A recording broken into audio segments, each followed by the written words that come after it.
There are two things we're going to be looking at, senior SMF traders and new ones, is what leads markets higher. This is the Morgan Stanley Index, MSH.X.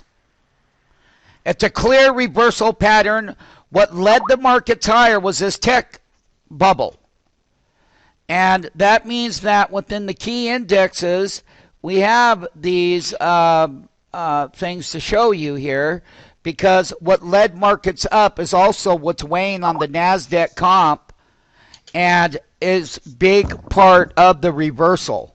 So here's a Morgan Stanley Technology Index, and it's a weekly chart. It's a standard chart. It's not the SMF platform, but you can see up here that in the last 3 weeks, we put the highs in 2011 in the tech area, and the Chinese, quote, are slowing down. The high on the index itself was 726. The reversal comes in right here with the lower high at 724 and hits a low of 684 on that bar. Right now, we have continued that reversal down to lows again, down toward the low end of it at 685.35 on as of 3/6 reading. And basically what we're doing is on a weekly level is we're going to come down here, and what's going to happen is the NASDAQ comp goes a lot lower when this breaks this neckline right here. This is the beginning of a 1, 2, 3, 4, 5, 6, 7 week, 8 week top to a reversal of 3 weeks.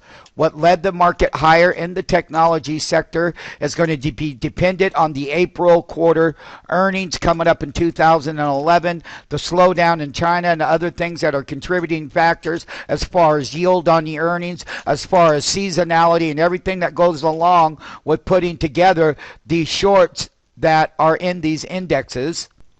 Basically, the technology index, that Morgan Stanley one, is what led these markets higher. Now, when I get down below here, let me tell you something. Semiconductors have doubled off the bottom. They put in a major high on a weekly. This is weighing on the NASDAQ correction. Let's get a grip. The SOX, called the Philadelphia SOX Index, Texas Instruments, Finicare, JDS Uniphase, lots of things that are contributing to the NASDAQ correction is that, once again, folks, you were so overbought up here. This is weighing on the NASDAQ comp versus the S&P 500 and the Dow. And you don't want to see breaking through that blue line to that 10-week moving average. This is what's been the main driver and catalyst, like it always is in other various bear markets and bull rallies, is that the SOX has to lead the way.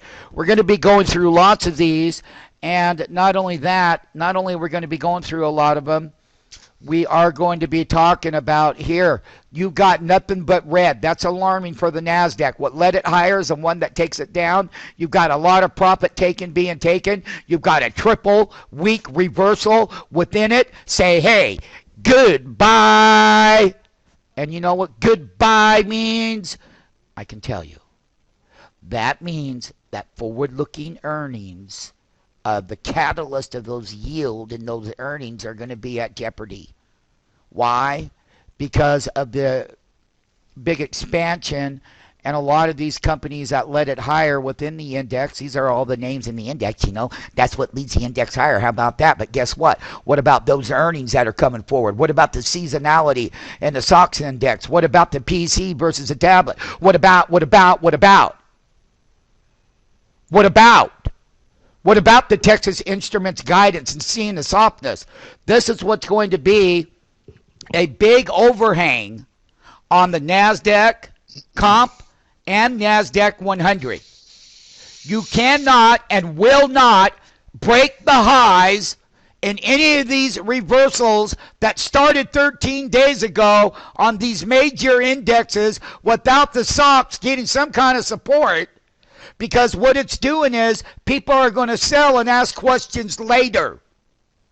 So semi-technology is also seasonality, and they're going to have to live up to that earnings report starting in that April 2011 quarter.